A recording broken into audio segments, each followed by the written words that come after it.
right, I'm just back from 2 weeks vacation. I'm pretty damn chuffed about this episode, so let's get right at it.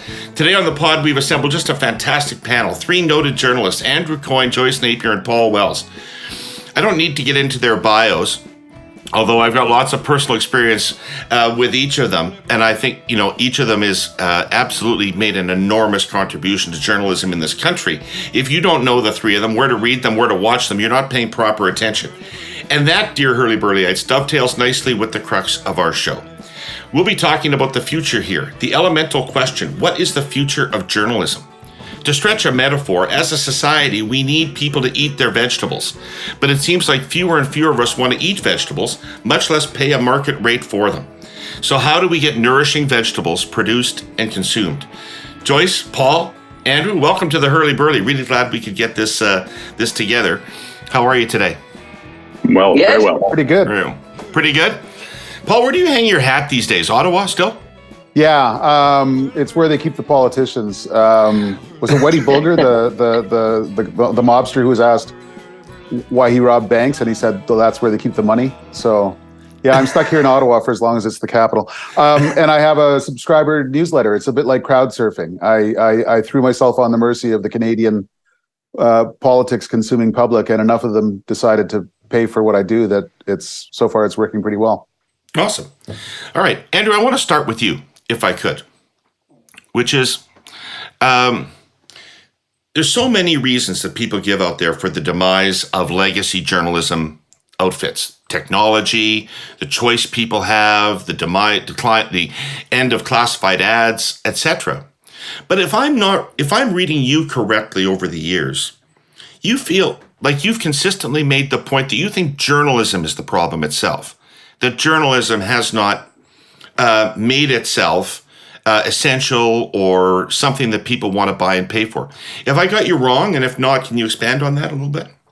Well, that's sort of, I guess, part of what I'm saying. First of all, I'm not sure we are talking about the demise of the media. We're going through a tough time right now, but I liken it, I think it's much more of an age of transition than of inevitable decline and destruction. There will be a lot of, in creative destruction, there'll be a lot of destruction, but there'll also be a lot of creation. And I think you're seeing that already. I think the predicament we're in. Sorry, could you give me one example? Of what? Of creation. Well, this doesn't. Yeah, exactly. This, for one thing, Paul's thing is another. There are dozens of startups out there. There are existing franchises that are remaking themselves and turning themselves into very different types of creatures than they were before. So there's a lot of change and innovation and experimentation going on, a lot of which will fail, some of which will succeed, and that's in the nature of things. But as I said, to go back to your question about the predicament we're in, this transition phase, is a mixture of things, I think. It is a mixture of epical, once a millennium technological changes, no doubt. Paul's got a very good series. I'll plug Paul's Substack. He's got a very good series on that going on right now. And I'm sure he'll talk about it later. But so a lot of that of the millennial type change that we're all familiar with, and we can talk for hours about that on its own, mixed in with, at least in Canada, and at least with certain media organizations, catastrophic blunders. Panicking first of all at the advent of the internet, thrashing around, making really, maybe in hindsight, but I think some people were saying at the time, really dumb choices like putting all our content up for free. In the expectation that we're going to reap all kinds of advertising dollars that then didn't show up for us because they'd already left to go to better services. And yes, one part of that is also going to be it's inevitably going to be, what are we selling to the consumer? What are we selling to the reader? Are we making ourselves essential? And these things are tied. If we're moving, as I and many other people would say, we're moving to much more of a reader pay service. Basically, for the first time in our history, certainly in North America, we've always been subsidized, quote unquote, in one way or another. First of all, by advertising, laterally by our own owners, and now some people want us to be subsidized by the government. But if we're moving to a model where the reader is going to be paying much more closer to the fuller shot of that, then we're going to have to be a better product. We're going to have to be essential reading. We're going to have to be the sort of thing like Paul's Substack that you miss at your peril, and you're willing to pay to make sure that you don't miss it. So all these things are kind of tied together. I'll just close. When did anybody ever pay for news, Andrew? Well, that's my point is we historically people have not paid. I think the norm, if you go back 50, 60 years ago, I think the reader was paying something like 25% through newsstand sales or circulation, if that, and the rest of it was covered by advertising. If you were buying a newspaper, were you buying it for news, or were you buying it for the classifieds, the movie listings, the sports section? That's right. You were buying it for a whole lot of different things, and the advertisers didn't much care how passionately you were reading it, as long as their ads were in front of your eyeballs. And as a result, people like to look back at things and say they were golden ages. Have a look at a newspaper from the mid-20th century. There's a lot of crap in it. You could write, I'm in the pundit business. You could write columns filled with reader mail and, recipes somebody passed you and, what I saw on TV last night. And you could earn a living doing that. It's a lot harder to write that kind of column today. So I just wanted to close on that last point is, you mentioned, we have to make sure people eat their vegetables. If that's the way we're approaching people, it's not going to work. You want to make sure that you're giving something that's a pleasure to them, not just a duty. So that's part of it as well, is making sure that we're lively, entertaining, absorbing reading, as well as reading that is informative and stimulating and essential. Okay, so Joyce, you were running a television broadcast news service, and which is free. And always has been free. And laterally, you can't give it away. You've been seeing declining ratings for years. What were you doing in response to Andrew's point to try to hold audience? What kind of things do you think about to do on television to hold audience to your news program? Well, you would go on multiple platforms. So it was not only television and it was not only the 10 o'clock news. I remember, look, I'm not 100 years old, almost, but not quite. I remember when newspapers had several editions a day. I remember when the broadcast was the king. There was nothing else. We had the audience. We owned the audience. And maybe, we became a little bit too comfortable with that, thinking that the golden age, and we did live the golden age of journalism. I am convinced of that. I'm convinced that in the 80s, when I started in the 90s, those were the golden ages when newspapers, networks had tons of money. They would send you off to, cover the death of the Pope for a month. They would send you out to an earthquake in Chile. There was money. There were viewers. And they were viewers because they were a captive audience. So it was easy. Right? I mean, it was effortless for us. All we had to do is be there. But today you have to do a little bit more than being there because there's a lot of being there. There's this podcast. Is this media? Yes, it is. What Paul Wells is doing, is that media? Yes, it is. Right? There are blogs. There are websites. Advertisers don't even need to go to newspapers or networks. They can just open their own Facebook page and you can go there. So the choice that happened in the last 15 years, 20 years, was something that nobody could predict. And I don't know why we were not ready for it. And we're still not ready for it. We're still trying to figure out how to sort of adapt to this new reality. But, it's hard when you were, sort of the king of the hill and you had it all. And, Walter Cronkite, you guys remember Walter Cronkite? He was the voice. He was the voice. And that doesn't happen anymore. So, you know what? I don't know if the government can help. I don't know if C10, C18, forcing people to eat those vegetables. When my kids didn't want to eat vegetables, I would hide them in other stuff that they liked. Maybe that's the secret, right? It's telling people, no, these are not vegetables. This is actually, really good. It tastes really good. And you have to camouflage it. So, you have to add bacon. Yeah, always. Bacon is good, right? But add something they like. So maybe we've got to think of it that way. Maybe, Paul Wells has the right idea. Maybe blogs are the right idea. There's an expansion. The love is still there. We know that people are still watching, listening, and seeking out news. We know that. But they have more choice. So the love is there. It's just scattered. So how do you get it back? And can you get it back is really the question. Or do, does traditional media have to have many forms and many platforms to keep that public with them? Paul, so you're come up in both of their answers. And I'm going to put something kind of tendentious to you, which is, I'm not going to compare my show to what you do. I'm just going to say, what you do is not replacing the Toronto Star, right? You have an opinion, right? You rely on reporting. You break the odd story, but mostly you're opining on things that other people are reporting, which is what I do as well, although not as well.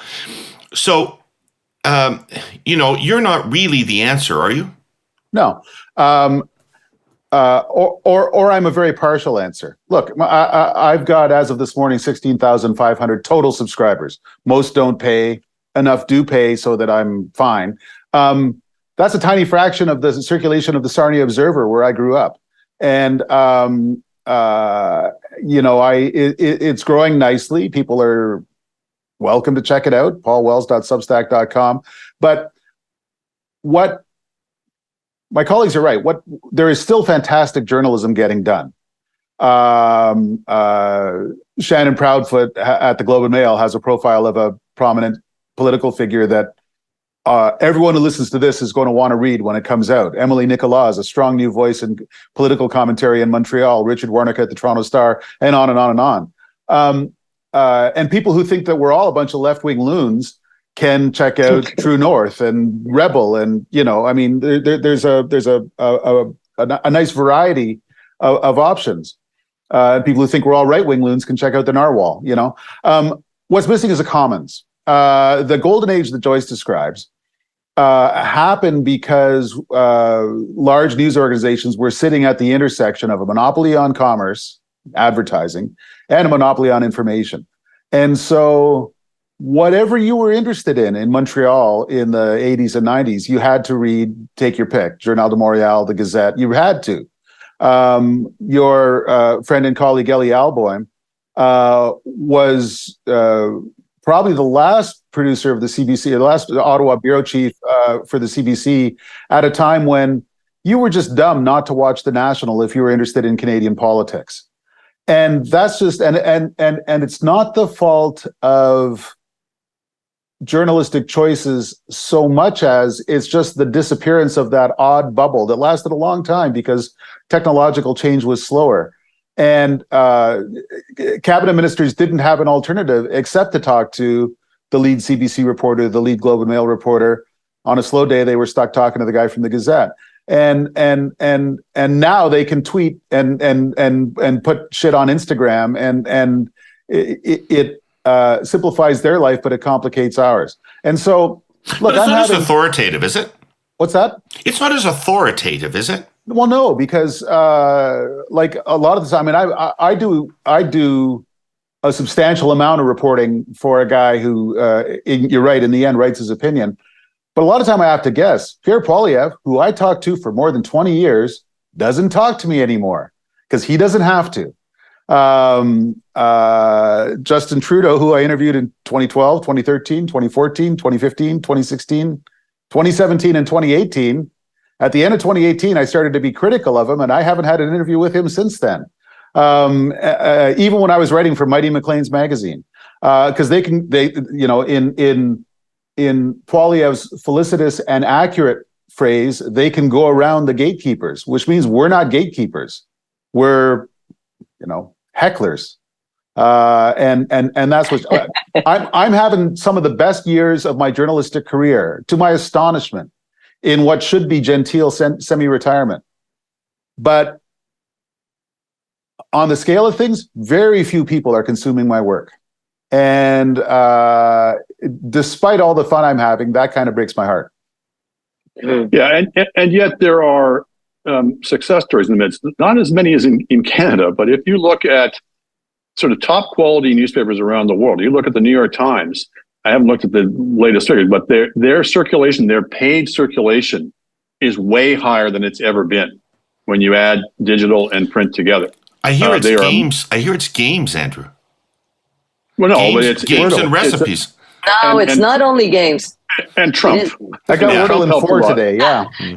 Trump was the best thing that happened to them. Yeah, I mean, news does well, particularly when there are huge stakes and huge issues in play, and people really need the news. I remember once touring in Israel, and our tour guide said everybody in Israel listens to the radio all the time because the stakes are so high. Your life might be at stake.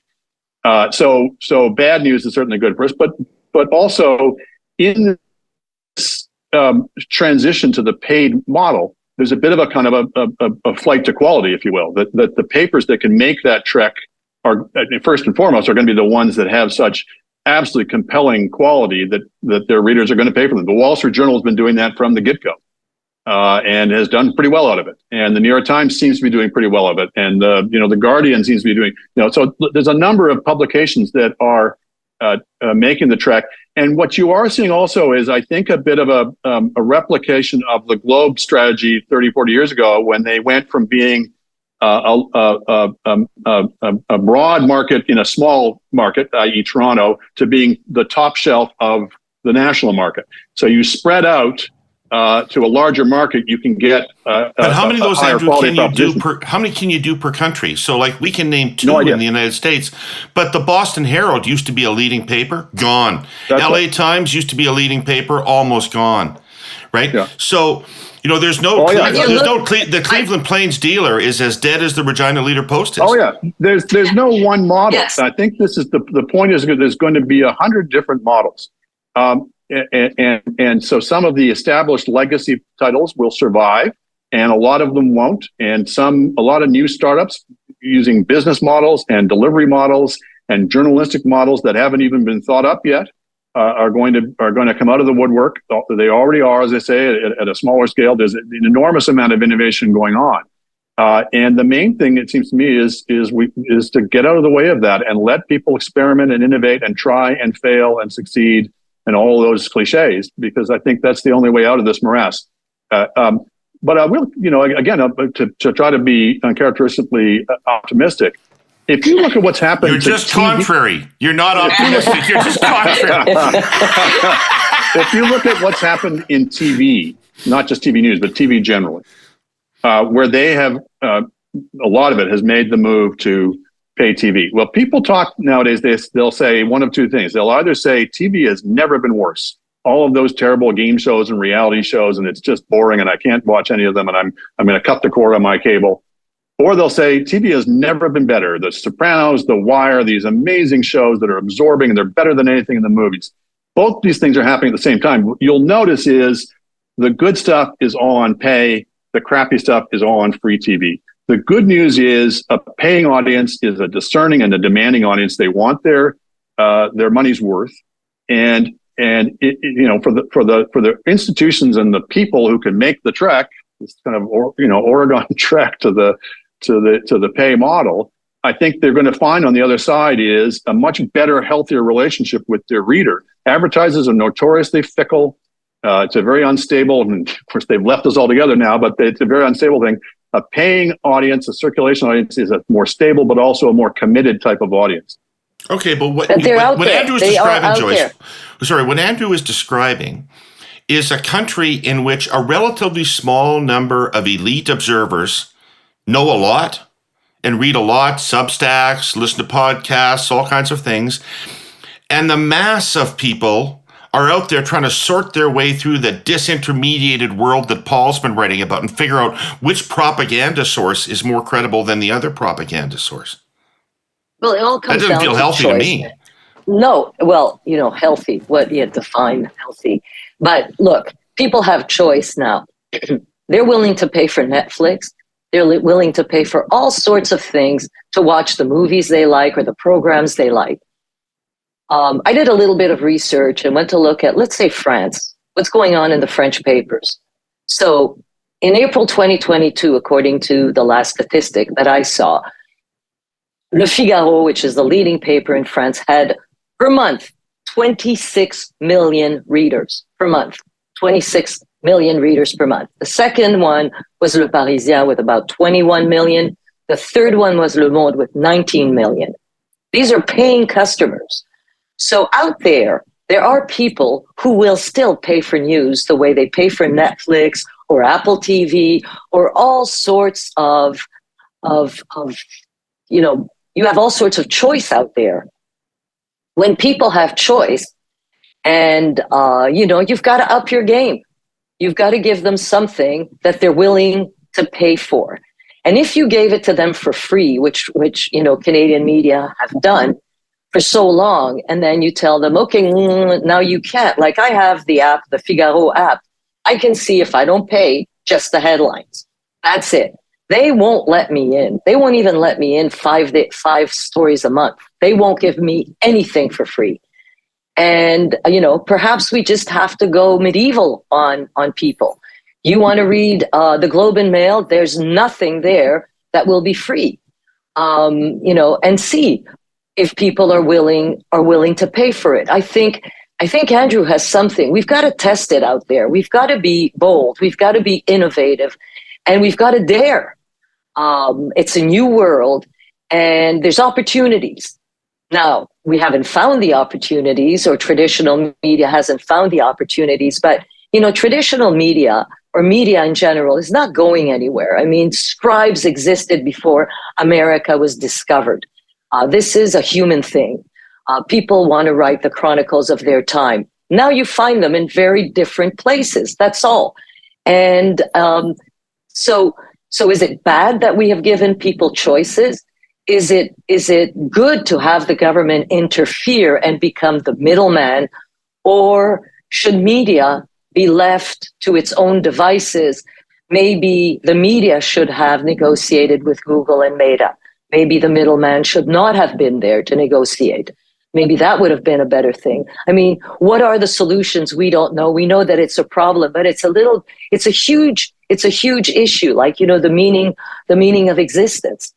And it's existential, and it is existential, right?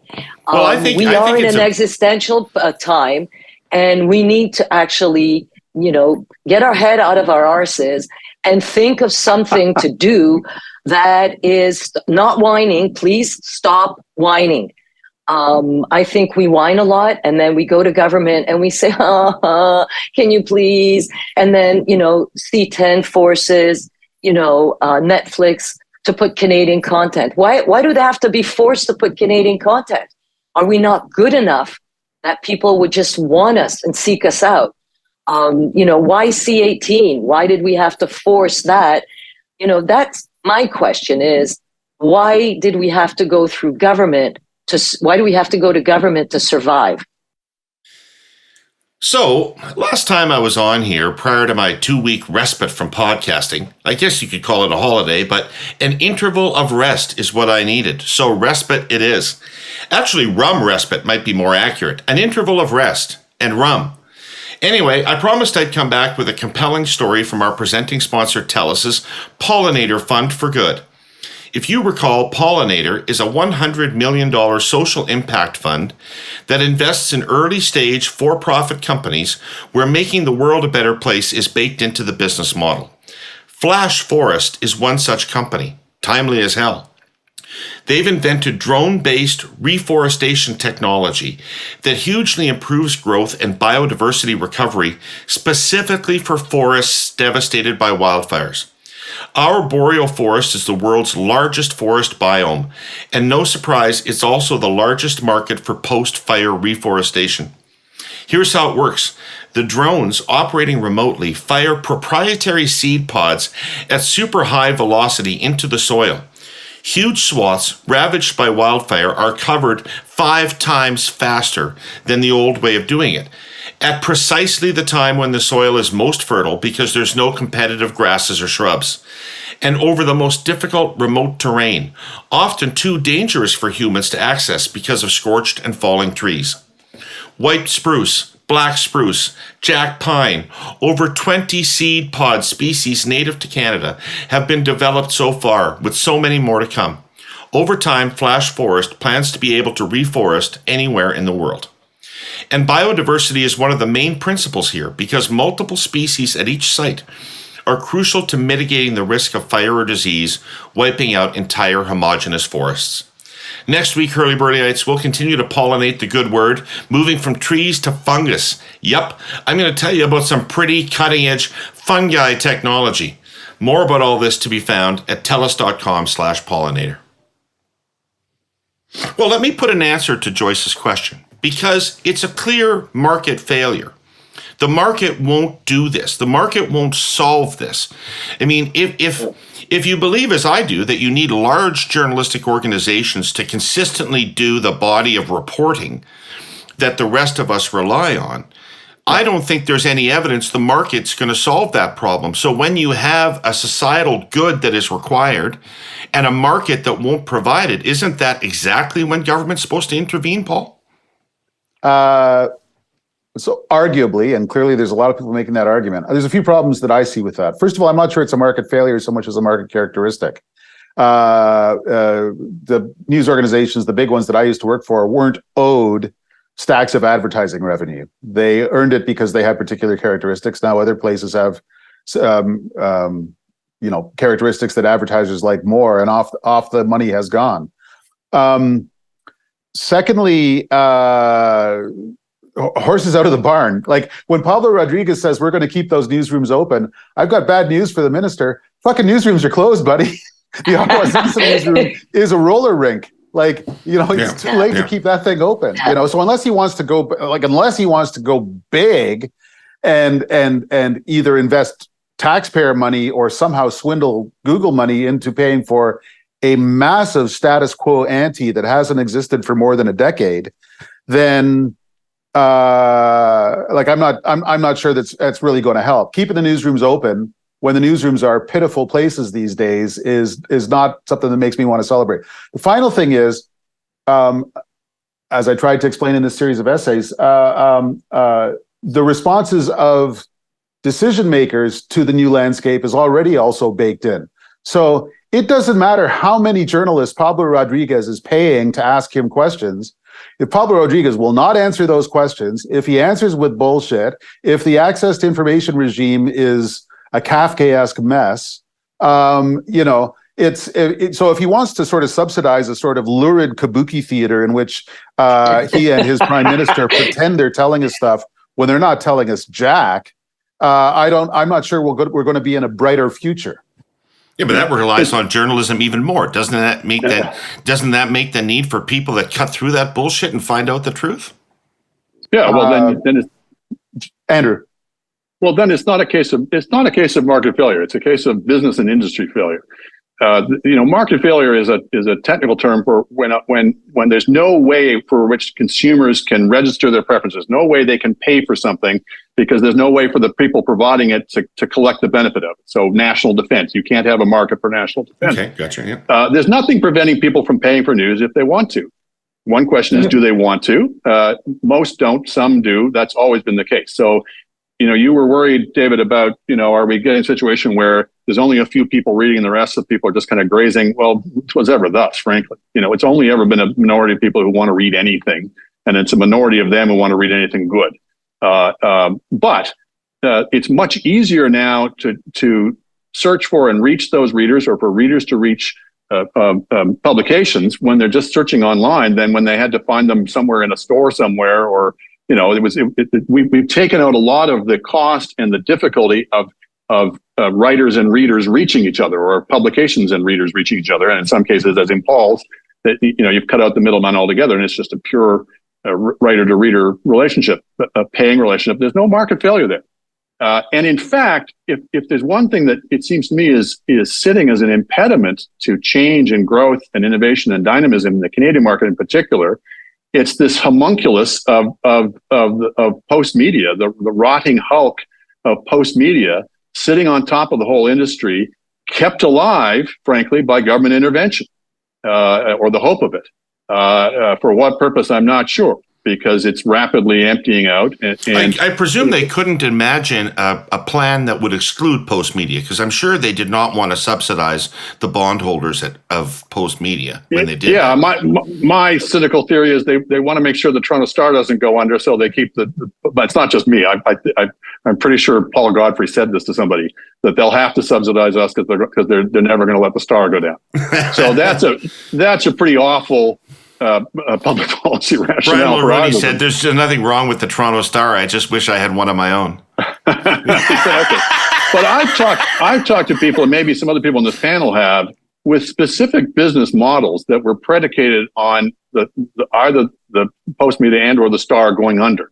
And at that point, you'd be able to hire the talent and the capital and the market share that is currently being sat on by these publications. I mean, the Star is showing signs of life, to be fair, under new ownership. And it would be great if somebody with deep pockets were to take over the Post and recapitalize it.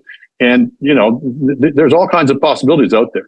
But the one thing that I hope we don't do is what we're doing right now, is just desperately trying to shore up these decrepit legacy institutions that are not going to be there for the long run. I would be fairly confident in saying. Well, you know what you're not addressing, though, Andrew, is the issue that Paul raised of the commons. Are you worried about that at all? Yes. I mean, absolutely. I mean, we're seeing the effects not just of the dispersion of the market of the public square, but frankly of the gatekeepers to it. I think we're all maybe a little more appreciative than we might have been in the past of the necessity for institutions and individuals who will define what it is that reasonable people can differ on. I recognize that was open to abuse, and sometimes points of view that should have been given more air weren't. But compared to the situation we're in now, where on the one hand, you get a lot of people saying you can't have differences of opinion, there's only one view that's permissible. And on the other hand, you have every stray Nazi and racist and lunatic coming out of the woodwork, because now they can instantaneously, at zero cost, with no intermediation, no editing, no lawyering or anything, broadcast to the whole world. So we're in a particular kind of hell that we wished for before we knew what it would be like. And so, yes, redefining to the extent that we can a public square and gather, but we may have to face the situation, the reality that it's never going to be quite the same as it was. That this was a particular epoch in history, and that it's going to be a much more dispersed. It's not going to be a mass media environment anymore. It's going to be a clutch of mini media environments. And maybe we just have to figure out how to make that work for democracy and for public discourse. Well, it's back on. A lot of us may not have noticed it because economic news doesn't tend to penetrate the luxurious haze of a summer vacation. But for 13 days ending last Thursday, Canada's two major western seaports, the ports of Vancouver and Prince Rupert, were shut down by a dock worker strike. And now they're shut down again after union members rejected a tentative agreement. It's all been something of a disaster. Businesses have taken enormous collateral damage, including our sponsor CN. The fact is, Rupert and Vancouver are crucial gateways. The strike effectively applies a tourniquet to two healthy arteries. In one of the greatest understatements of the year, the federal government last week noted that, quote, the scale of disruption has been significant, unquote. Grain farmers, forestry companies, manufacturers, mining companies, energy suppliers, chemical producers, the strike has hit anyone involved in importing from or exporting to Pacific Rim countries. Ships have been turned around at sea and sent back to their port of origin. Others have diverted to American ports. CN has many thousands of feet of rail cars sitting unable to move, and containers filled with goods consumers need are piled up at the ports. Freight rail traffic entering from the United States is down by nearly half. And make no mistake, Canada is suffering reputational damage. Investors hate uncertainty. It's impossible to calculate how much future business has been lost to the U.S. Some estimate it will take 5 to 7 days for every day the shutdown lasts to clear backlogs and get our damaged supply chains back up and running normally. That could mean months of recovery time. CN has positioned assets so as to be in a position to react quickly once the ports open. The company has incurred extra costs in the process, but understands its crucial role in keeping the economy rolling, so to speak. For the record, CN supports the collective bargaining process. In this case, though, the price is remarkably steep. It's time to get goods moving again.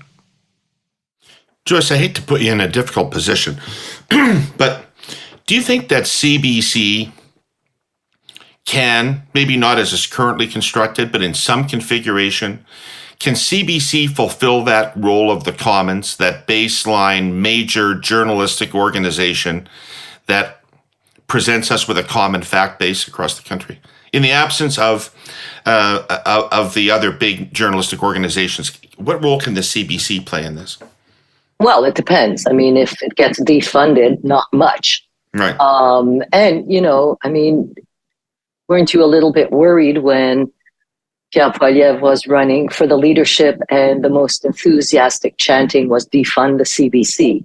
So, it is there is also a hate on fake news was invented by Donald Trump, and it stayed and it's sticking. Right? If people are listening to you and don't agree with you, they don't want to listen to you anymore because either you're too liberal, you're too conservative, you're too right, you're too wrong. They don't agree with you. They turn you off. They shut you off and they go listen to somebody that agrees with them. That's what people are doing more and more. So if you're right wing, you're going to want to, or if you tend more towards the right wing, you're going to go to the places you like, the places that confirm what you think. Right? People have choice, and choice is always dangerous for people who used to have monopolies, which we did.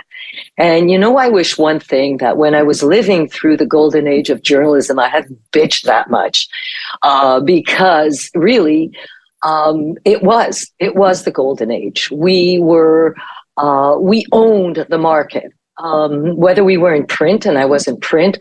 La Presse in Montreal, I was there for 5 years, was like we had huge readership. Making page one of La Presse made your week. You were top of the fold. Your story was top of the fold. There was so many things have changed because of the choices that people have, and it's funny. I don't even know what's on the front page anymore, Joyce. I don't know what the newspaper has chosen to put on the front page. I have no idea. But there is no more newspaper, so there is no more paper. Which, my mom, when she was still with us, we read La Presse, and when it went digital, that was it. She turned to Le Devoir because that was still paper once a week, right? So, these things, there has been an adaptation, there has been an evolution, but it will never go back. I agree with Andrew. It won't go back to what it was. The dam is broken and the government is trying to chase the water back in, and it's useless. It's a waste of time.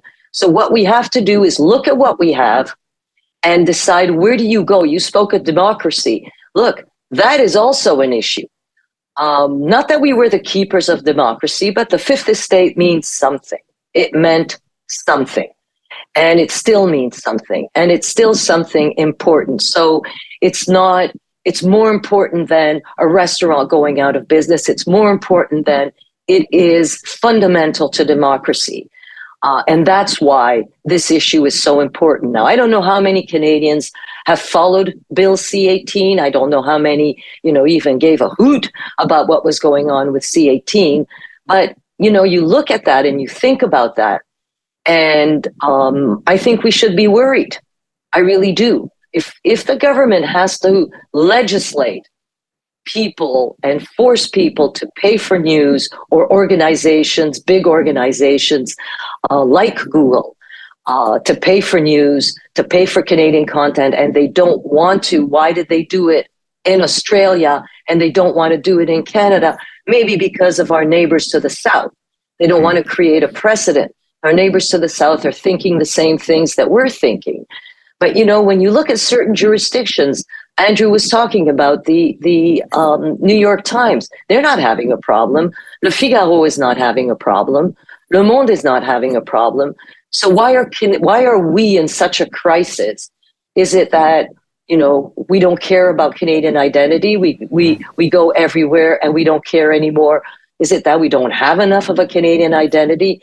Are we not enough of a captive audience? Are we going to look for things elsewhere but in Canada? I don't know, because there hasn't been a study on what do Canadians want? Where do they want to go? What do they see? And do they still like us? Paul and Andrew, can I just get your thoughts quickly on the CBC and what its role might be going forward? And I mean, is it best to shut it down so that it doesn't compete with the private sector, or is it best to beef it up so that it's an authoritative, definitive source? So I think our views are probably divergent on this. I'm less exercised than Andrew is by the notion of a government-funded, large broadcaster. Although I always enjoy his columns and say shut it down, because it's like the devil on my right shoulder. Sometimes it makes a bit of sense. But I've never said shut it down. No, you said like scatter it to the winds. We'll get to my views. You go ahead. Sorry. Throw it off a mountaintop like grandma's ashes. Anyway. I do wish my dear friends at the CBC would sometimes give their heads a shake. I mean, tiny trivial secret. In 2018, I snuck into Toronto to talk to some CBC executives about whether I had a future there. The amount of fear and despair and dejection that came at me from the other side of the table was just something to behold. And within several months, the two people I met with and the person who had set up the meeting had left the CBC. And what I wanted to say to people at the CBC is what I told those people at that table, which is, you are still the largest news organization in the country. You still have hundreds of journalists in dozens of places. Why don't you act like it sometimes? Why don't you go out, break some news, get into some fights rather than finding yourself in fights against your will? Cover large public events as though they mattered for their own characteristics, rather than as a proxy for some other cultural debate that you feel like you kind of somehow should be involved in. Oh, thank God you said that. And every CBC reporter I know has many stories about, I found out something was going on. I took it up the road, up the ladder to newsroom management, and they said, "I don't know whether that's a story. I haven't seen it anywhere else." And they're like, "Yeah, that's why." That's true. Every CBC reporter tells me that versions of that story, and so I think a CBC might be worth having. And I know that if the Corp's leadership acted like they wanted to be the CBC that's worth having, they would have many, many allies in their newsrooms. Yeah, we do seem to have this perpetual divergence between the CBC in theory and the CBC in reality. And that's maybe not accidental. And maybe it's time we realize that. So no, I don't think it can be that vehicle, David, that you're talking about. When you're only at 5% of the market, it's hard to be the common public square. And that's not a slap at the CBC, because every TV network is seeing its market share dwindle, because it's a much more divergent market. There's many more players in the market now than there ever was, especially if you define the market beyond just traditional broadcasting to all of the myriad, infinite video sources that are online now. So it's that flagship broadcaster model that will bring us all together and give us a common set of facts, I think, was always unlikely, and is certainly dead and doomed now. It can't be that. My thing with the CBC has never been to shut it down. It is to defund it, but not for the reasons that Pierre Poilievre wants, which is to punish it, which is a terrible basis for any kind of public policy choice. I actually think it would be better for the CBC itself and for the people who work there if you move it from a subsidy model to a user pay model, to a viewer pay model, which is, by the way, probably where the mother of public broadcasters, the BBC, is going to end up. There was a case for public subsidy of broadcasting, as there was a case for public regulation of broadcasting, a market failure, David. If you go back 60, 70 years ago to TV's infancy, when you couldn't charge people directly for the programming they wanted to watch. And you had one of two answers to that. One was to sell advertising, and one was public subsidy. And they each had their defects and they each had their strengths, but certainly with advertising, it meant that it biased broadcasting towards the largest possible audience. And it created this idea where you have to watch what everybody else wants to watch, which meant really bland, safe, middle-of-the-road stuff, and all looked alike. Well, that's not the way most markets work, right? If you go out in the marketplace for most products, there's hundreds and thousands of different products, and you can buy exactly what you want. What do you have against Welcome Back, Cotter, anyway? Exactly. So you can. So there are thousands of choices now, and all of the kind of public policy rationale that once made the case for subsidy, I think, has fallen to one side. But as I say, I think it's also the case that the CBC now is in this terrible state where they're caught between advertising finance and subsidy, between serving their advertising masters and their political masters. And the part of the equation that gets left out of that is the viewers, which ought to be their first priority.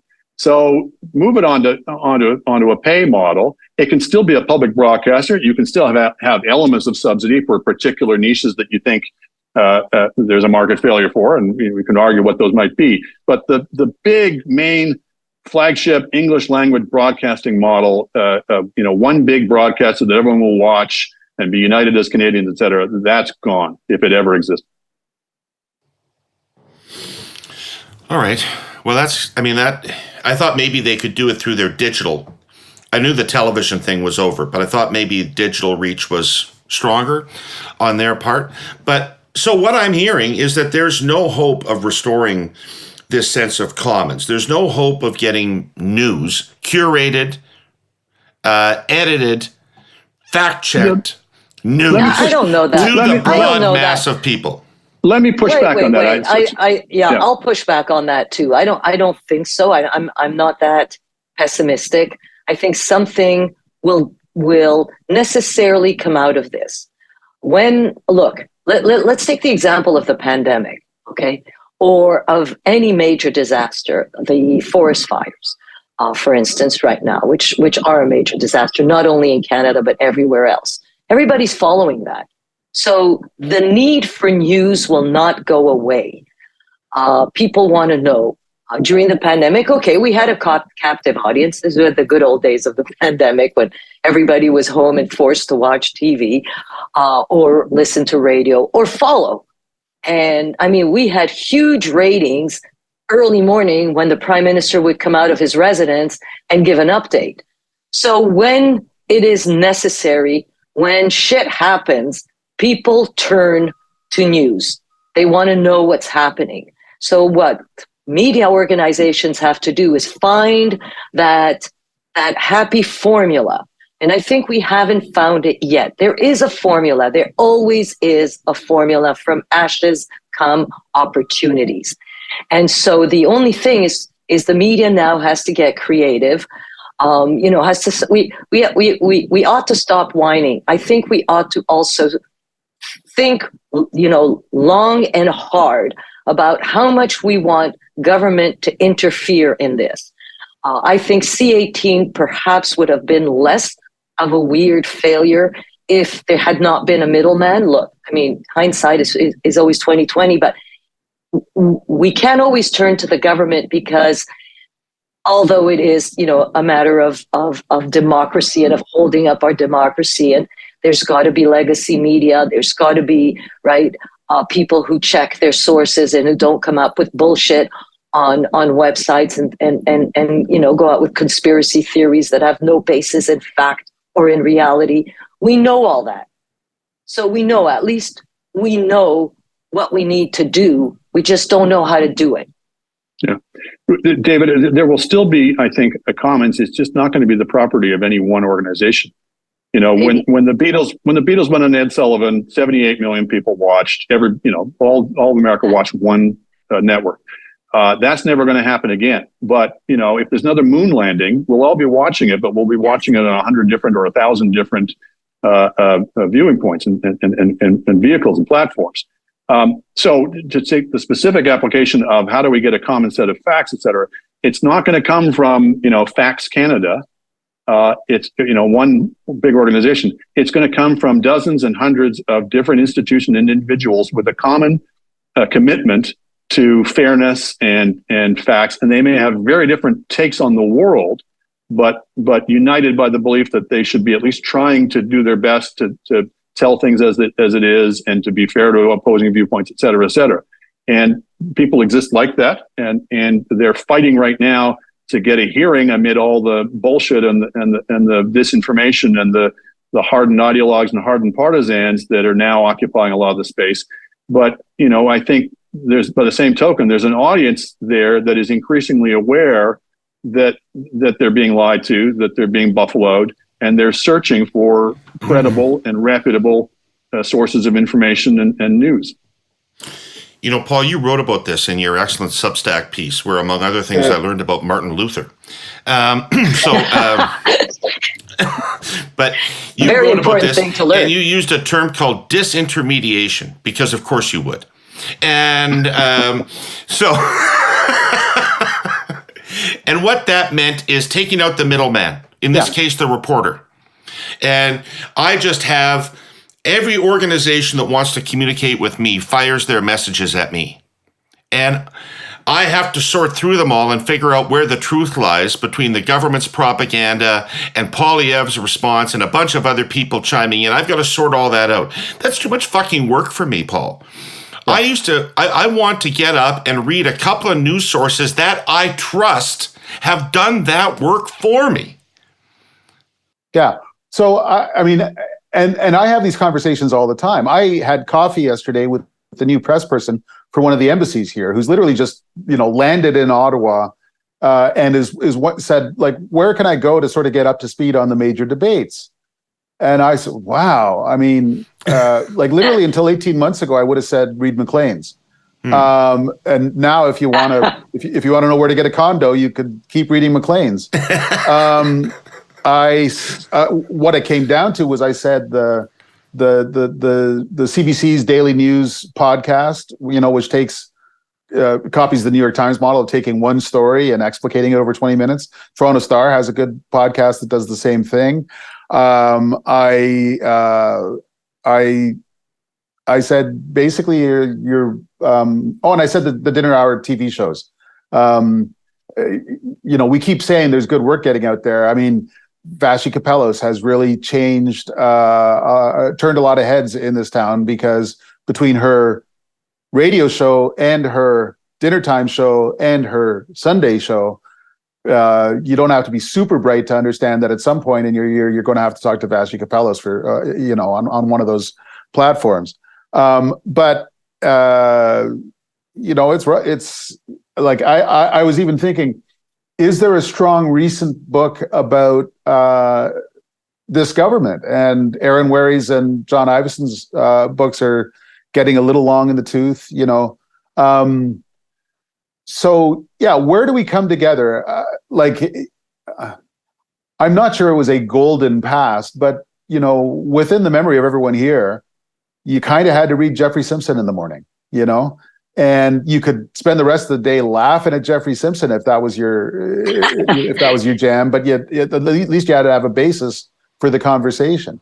And but also you could trust. There was this word I used, trust, which is, I felt that any newspaper I picked up in Canada, with the possible exception of the Sun chain, was not going to report anything false to me. Yeah, although they super did. I've got a book on my nightstand called The Newspaper Axis, which is about 4 newspaper barons in Britain in the 30s who thought Hitler was a fine gentleman, Yeah. So that's right. Well, opinion's one thing, but those papers, in my view, maybe I was wrong, wouldn't knowingly report an incorrect fact in the way that I just don't trust the Rebel to do that. Yeah, and that's true enough. So there, what is new, at least, or new-ish, is absolutely dedicated propaganda outfits that make no bones about it. And this is certainly troubling. It's maybe a throwback to the days of 150 years ago, when each party had a newspaper and they were partisan rags. But we kind of went away from that for 100 years, and it's disturbing to see us going back to that. But there are lots of counterexamples and lots of really serious journalist organizations and journalists working for them. I think one of the things that has to be part of the equation is we have to re-educate ourselves as consumers, as readers. I think we all got flummoxed by, again, like the industry did, by the advent of the internet and by this explosion of choices. And one consequence of which, if you're like me, and I think you were just saying you were in this regard, you're trying to read everything. You're trying to take in everything, and it's too much, and you can't. Nobody can. And what we may need to learn again is not only can't you, but you shouldn't try. It's diminishing returns past a certain number of things. When I was growing up, we were unusual in having 2 newspapers in our house. Most people just read 1. Right. 1 is probably too few. 2 might be just about enough. If you read a good publication cover to cover, or browse through it, a couple of them, past that, are you getting that much additional benefit? Part of that was because the reason we were jumping all about was because it was all being thrown to us through Google News or similar types of things. Why was that? Because we didn't want to go to the websites of the individual organizations because they were painful to read. It was the pages took forever to load. When you did, there was ads scattered here and there, and video that made it impossible to read. One consequence of the advent of the tablet, and I think this, people are maybe down on tablets right now, but I think in the long run, it's going to be, nevertheless, is where everything's going to go as they get thinner and lighter and more like paper, and the battery life ceases to be an issue, et cetera, et cetera. One of the things I've certainly discovered as it's going to be a tricorder. You're a Trekkie, right? It's going to be a tricorder. I'm a Trekkie too. I think it's going to get more and more like paper. But the point of it is, even today with these primitive tablets that we're using today, is it takes the wait time out of the page loads. Instantaneous page loads, in my experience, changes a great deal. You wind up spending more time reading a single publication the way you used to do, browsing through it. And at the end of it, to come back to your point of it, at the end of it, you go, okay, that's what the editors of the Financial Times think I need to know today. And I, basically trust their judgment. And now I feel like I don't know everything, but I think I've got a good round, view in the round of what the important issues are today. And maybe, as I say, 1 or 2 other publications. So maybe we need to stop to the extent that we can, if we're not too addicted, that this fear of missing out, this anxious grazing and reading every single thing we can possibly find, and maybe focus a bit more on a few trusted sources. You mean re-educating the public? I mean, how do you even do that? How do you even tell people this one is a more trusted source than another one? I think people have the choice, and when they have choice, they will go where they want to go. The question today is, how do you get them to your place? How do you attract them to your place? How do you give them a value added that they won't get somewhere else? Right? Yep. I mean, is it the Sunshine Girl? That was very politically incorrect, but that attracted people to the paper at the time.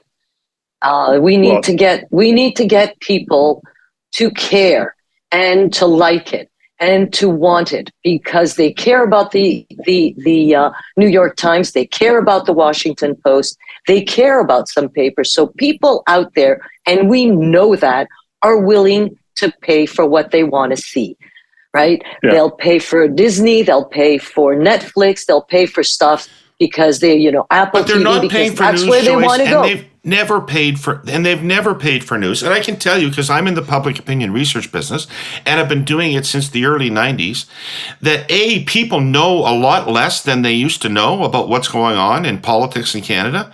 And second of all, a lot more of what they do know is wrong. Yeah. Right? But they are according to who? But wrong according to who? Because it would be wrong according to you. What is wrong? Wrong according to what you would have reported on CTV, right? Yeah. Okay. They've got it from a different source that gave them a different set of facts about that. Yeah. Yeah. So they are starting to pay, because they were educated to believe they could get everything for free. That's over now. And by trickles and dribs and drabs, people are, and more than that, there's quite a large increase in circulation for a lot of publications online.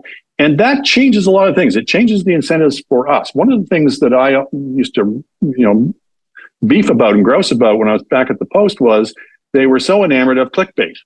And why was that? Because we were trying to sell ads. And so clickbait has its, charms. You get people to click on it and you hope you sell ads beside it. But meanwhile, you're making the whole publication look dumb. And the other business model is the other reason people have for reading something. So people have two reasons. One is, oh, that looks interesting, click.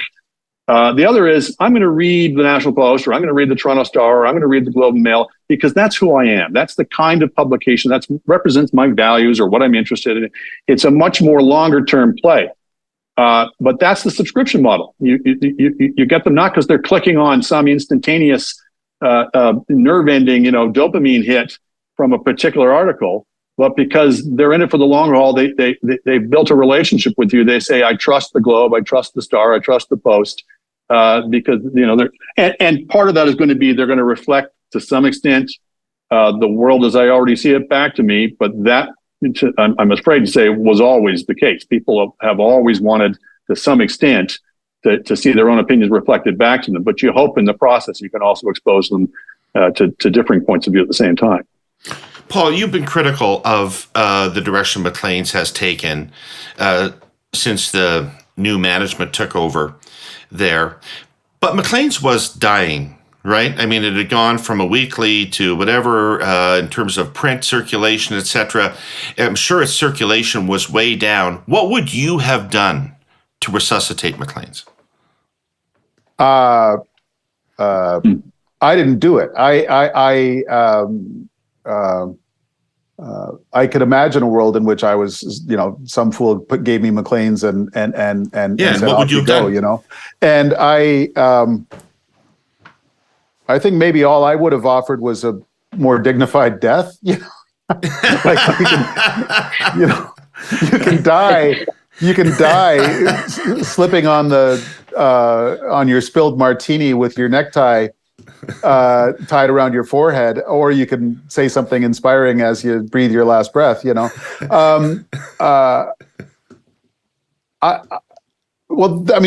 This is why when I finally wrote what's going to be my definitive take on the media, which is what I spent the last month doing, I began by saying that the commercial basis for our fond memories has gone away.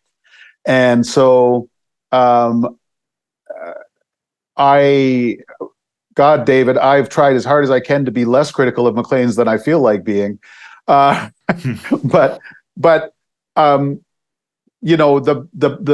path of virtuous management might have gotten us 1% better than where we are, and the path of even stupider management might have gotten us 1% worse than we are. What really happened is that advertisers went somewhere else, and that's just like that's a huge sociological thing that happened, and it was followed by the greatest explosion of narrow casting options in the history of civilization, which is the iPhone and the Android phone. And so I was going to write a much shorter version of what I just wrote. And I finally decided, first of all, you have to understand that our money went away and then people realized they didn't need us. Right. And then you can even be Paul Wells, genius of geniuses, running a magazine. It's still going to be in big trouble. But at least I think it would have been more interesting to read, Yeah. That's the part we don't know is in any given publication, in any given situation, is how much of it is the internet ate our business model. We're the unfortunate victims of revolutionary change that there's nothing we can do about. And how much of it is we made bad choices. Other people might make better choices, and we should take the blame ourselves. And as I say, in any given situation or for the industry as a whole, it's hard to disentangle those. And it obviously makes it difficult to debate these things. I don't know any more than Paul does the answer to what might have saved Maclean's, or could it have been saved, or could some other publication like it prosper and survive. What I do know or believe is other people do. I don't know who they are, but if you throw enough smart, talented people at an issue with enough opportunities, if they get it right, to make some money, and those opportunities are there and people are making money, there's always going to be readers who want to read, who now know they have to pay for it. So the notion that they would just be standing out there with wads of money in their hands and nobody would try and come along and figure out how to serve them, I think is counterintuitive and ahistorical. Okay, so let me put you on the spot. If you were 10 to 15 years younger than you are now, I'd be 12. Andrew, what would you be planning for your next gig? I would probably be doing something similar to Paul, and where Paul is going, and where I think the industry to a great extent has been going, is if you're a journalist, particularly an opinion journalist, your brand is more about you than about the publication you work for, because the publication might not be there. So I would certainly be making sure that I was attending to that. I would be making sure that I was on all types of different media, because again, you don't know which of them is going to survive, but also they tend to work in synchronicity. They're self-reinforcing. If you go on TV because you've written a print article, and then next time your print article appears, somebody says, "Oh, I saw that fellow on TV. Maybe I'll read his article." So these are things that have been kind of in the works for the last 20 years, but I think they're going to be increasingly the case. And we may well see waves and counterwaves. We're probably going to see a lot more of what Paul's doing. And then at some point, somebody may come along and say, you know what, let's bring all these different individual Substacks together under one banner, and the whole will be greater than the sum of the parts. It will have an identity that draws readers in from the collection of those different writers. And again, I hate to be a broken record, but the only thing that we can do is just experiment and innovate and try and see what works and see what doesn't work. But what if I was to say to you that I don't know that there is other people that can do what Paul is doing? Like you and Paul and Joyce were all made famous by legacy media. So Paul may be disappointed that he has 16,000 Substack subscribers. That's enormous. Most people have 250. Okay? So Paul is doing extremely well. And it's not because it's great, which it is. It's because he's famous. And you're famous and you're famous. But after you, nobody will be famous. Yeah. That's not true. That's not true. There will always be one person or two people in every single newsroom, because they'll still exist until they stop existing, if they do, that will stand out. That's the case. That's what happened to Paul, and that's what happened to Andrew as well. They stood out. And, Andrew has something there. Like, we have to reattract people to that kind of journalism. The Paul Wells, the Andrew Coyne journalism. So is it all these people getting together and having a super Substack and then call it, I don't know, whatever, there will be, I am convinced of that, a renewed media. It won't be the traditional golden age, and I'm going to say it was the golden age because it was the golden age of media, and we should have all complained a lot less if we had known. But it was. Look, we were it. We were everywhere. We had the money. We traveled with our own crews before it became too expensive, and we had pools to cover the prime minister to reduce costs. We knew that we were getting poorer. We knew that the opportunities were less, that media organizations were counting their dollars because they were having fewer dollars. So it is up to us, up to media organizations, up to individual journalists to decide, so what can we do? Can we all get together and call ourselves an institute? Can we invent something? I mean, there's so much with what is going on today. There is opportunity as well. Look, Substack didn't exist when I was a young journalist. There was only the traditional media to go to. And that's where we went to. And that's who hired us. And that's who gave us the opportunities to today become famous. So now it's a different world. And it doesn't mean it's the end of the road. It means that the road has changed. And it really is up to the public to decide whether or not, if they pay for Netflix, if they want to pay for a subscription, whether it's to Substack, whether it's to whatever the subscription may be and wherever it may be. When things change, we get frightened and we think it's the end of something, and indeed it may be, but it may also be the beginning of a different kind of journalism. And I think we need the serious kind of journalism. I think we will always need that. We will always need legacy, because that's where you will turn to when there are forest fires. That's where you will turn to when the moon landing. But Joyce, right. who's going to do the reporting? This is what I can't get from this conversation. Who's going to do the reporting? I get that there's always going to be opinions. There's always going to be people who write a Substack and have an opinion, and if it's a good one, some people will read it and whatever.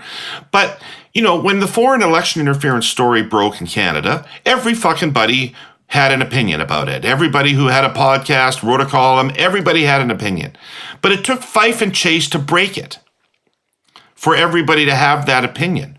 Where are the Fifes and Chases going to be working 10 years from now? I have no idea. I don't know. If you'd asked me 40 years ago, where are the jobs going to be? What are the industries that are going to be? Where are all these jobs going to come from? How are we going to find work for all of our youth? I wouldn't have been able to tell you, but I would have been able to say with some confidence, entrepreneurs in the marketplace trying to meet consumer needs are going to create a lot of jobs in the next 40 years. And it's going to be in industries and firms that don't exist yet, and in some cases haven't been dreamt of. Who had dreamt of the iPhone until 15 years ago, if then? I think there is always going to be a market for news. That's not a case of market failure. People talk about it as if it was. They'll say, well, why would anybody come up with a scoop? Because their rivals will just steal it from them. If you actually look at the actual pattern of how these things typically work, is a newspaper will come out with a scoop, and then their opponents will basically ignore it in hopes that it will go away. They won't be shown up for having missed the story.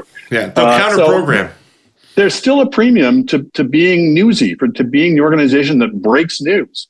And it creates a halo effect around the whole organization. People go, oh, I better read that paper because, they tend to have the new stuff. So I don't see that really changing. And I think we consistently downplay how much of the cost has been pulled out of the equation. We're always focusing, and I understand why, on the negatives of digital transmission, the internet, all the things we've been discussing. We tend to skip over the fact that we're not spending thousands and millions of dollars getting a paper to your front door every day. Money that might have been used for reporting and for news gathering that was just used to physically get the paper to your front door. David, every time you express an opinion, everyone jumps down your throat. I actually think there's something to what you're saying. The Montreal Gazette used to have a 3-person investigative bureau who were paid to come up with jack squat for months on end because, at the end of the third month, they would come up with something jaw-dropping about a real estate developer, who was corrupt or whatever. They used to have a dedicated, we would call it in the day, an Aboriginal affairs reporter, an indigenous, someone who knew the internal politics within the Mohawk community in Ganawaki, Ganasataki, who could tell you what was going on in those communities, and on and on and on. And your question is, where are those people now? And we're saying the genius of entrepreneurialism is going to produce them next week. But in the meantime, they ain't there, And so I think about, this is crazy, but I think about Roger Ebert, who died a few years ago, and everyone said, boy, there's never going to be another Roger Ebert. How did that one become possible? Because for the first time in the history of movie criticism, there was a relatively low-cost access to a national audience through public television. And by the time he died, theoretically, everyone could be a movie critic. All they had to do was tweet out their take on the latest Mission Impossible. But in reality, there is simply no recognized source for thoughtful discussion of current cinema. The National Gallery, I've been covering a controversy at the National Gallery. They just hung a banner, a piece of art by a Montreal artist named Deanna Bowen out on the side of the building. It's 300 feet long, and that she designed to be the most provocative piece of commentary on racial politics in Canada going back a century. where can I read about what a thoughtful person thinks about Deanna Bowen's art? I've looked on Twitter. It's not there. I'm tempted to write something, even though, I mean, and I think she might be surprised at how sympathetic I would be to what she's trying to do. But the answer is, they hung a 300-foot banner off the side of the National Gallery, and ain't nobody talking about whether it's any good. Right. Not the Ottawa Citizen, not the online quasi-news journals that we have in Ottawa, like Apartment 613.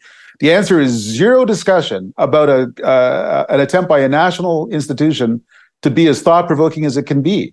So, and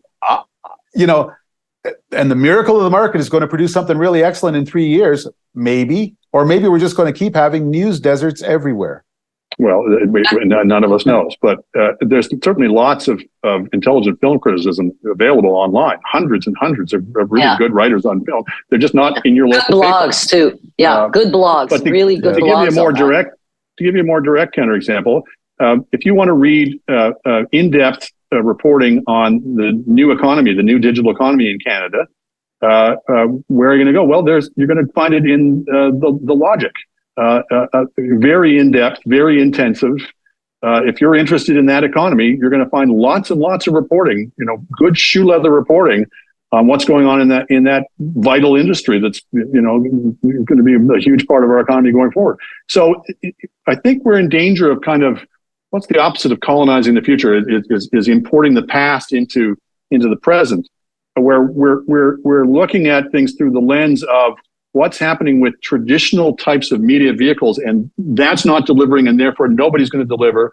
When right in front of us, there are new organizations starting up, maybe not as fast as Paul or I would like, but it seems to me if we think this isn't going to continue to happen, we're not going to see these things mushrooming more and more as time goes forward, especially if we can clear out the deadwood from post media that's sitting on top of everything.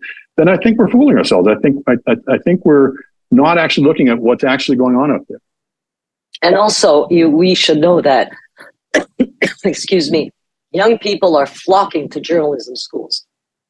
They're not running away from them. There are more and more young people who go to university and who want to become journalists. So either they didn't get the memo, or they do believe, they're believers. And, maybe that's what we need. We need believers that go out there and say, this is not... If we had any decent anti-fraud legislation in this country, those universities would be in trouble. But they're there, and they care. And they must hear what we're hearing, and they must see what we're seeing. And they're still coming. I mean, we can try to talk our kids into not doing that because we kind of see where the business is going. But these kids are doing it. They want to become journalists. They want to become scribes. They want to chronicle. They want to write chronicles of their time. And maybe they are the solution. Maybe they come in and find ways or new avenues.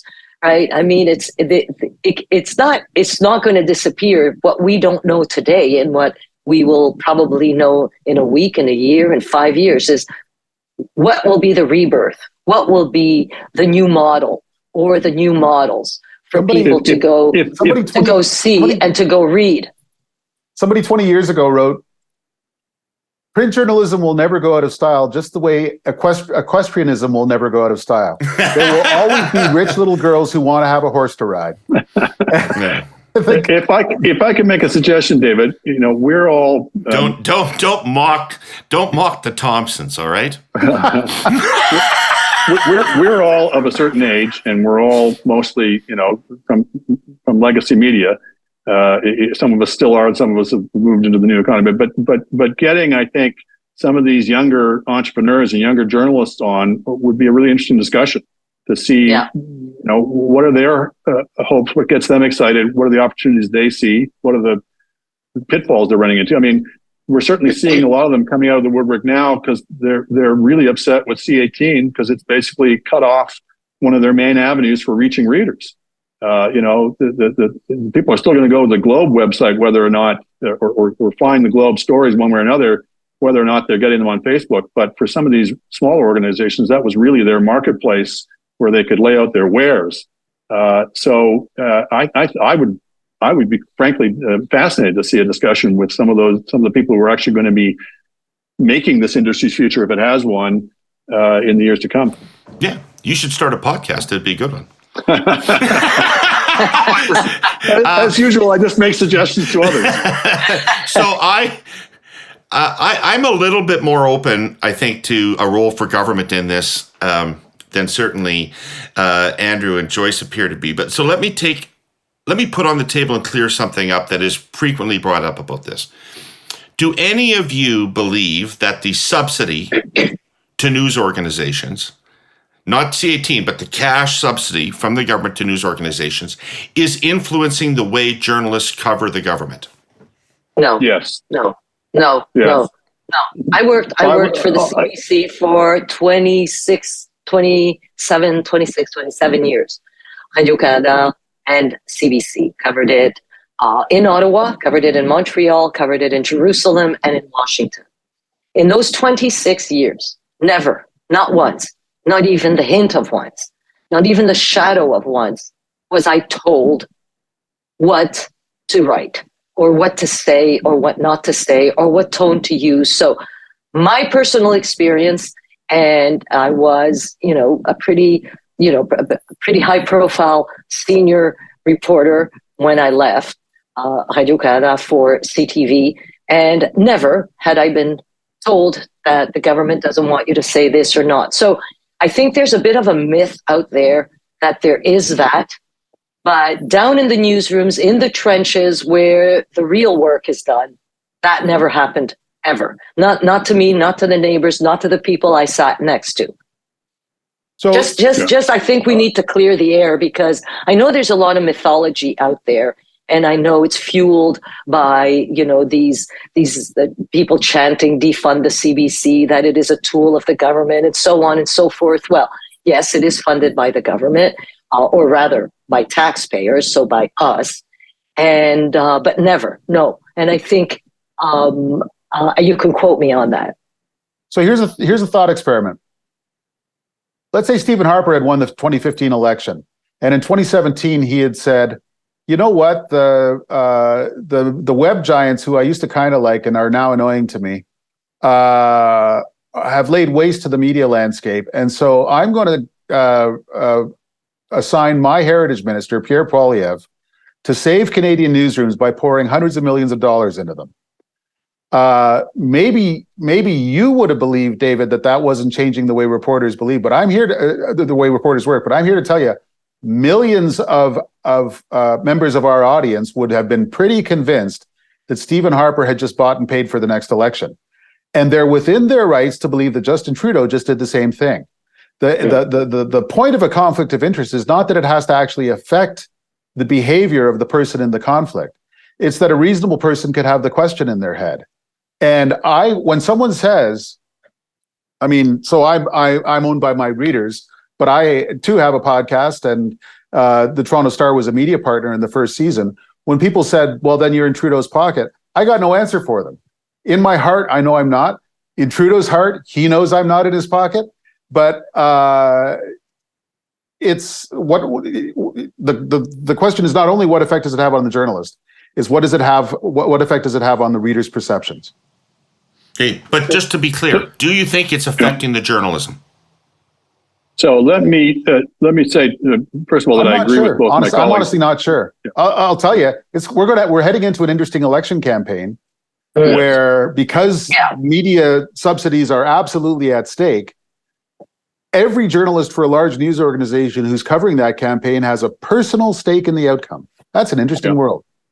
Yeah. So Paul is certainly right that the perception is important, and millions of people actually, and we hear from them every day, that you're bought and paid for.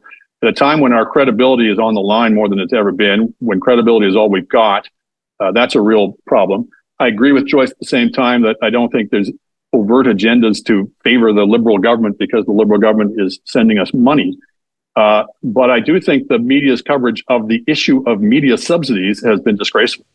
I think we have absolutely been one-sided on that, both in terms of the government subsidy itself and of the attempt to shake down Google and Facebook, where I virtually every story I read misrepresents the issue in ways that are favorable to us as an industry. So I think that's been a real problem case. And just to complete the circle, Paul's absolutely right. To the extent that the next election is a referendum on are we going to continue to subsidize the media? Although I'll be interested to see where Paul ever finally lands on the specific issue of subsidizing private media. He wants to defund the CBC. Will he also want to defund Post Media? That'll be interesting to see. But to the extent that is the position, and to the extent that the parties are perceived as having different positions on this, it will be a test both in practice and in perception as to how fair we're going to be. And to the extent that Paul ever worries about the media reaction and therefore trims the sails and changes its position to avoid getting it into an election in which the media is the central issue, then it's already having its effect. Awesome. Listen, the three of you, we've rambled on here for about an hour and 20 minutes, and I could keep going. Probably 20 years ago, you'd have all been too busy, but maybe you could keep going now too. But we have to go. We have to break it up. Thank you. This is exactly what I expected from you. Three people who've always challenged what I think, and in many times changed the way I think. Today was no exception to that. So thank you very, very much for being here to do this. I'd like to thank my presenting sponsor, TELUS, and our sponsor, CN.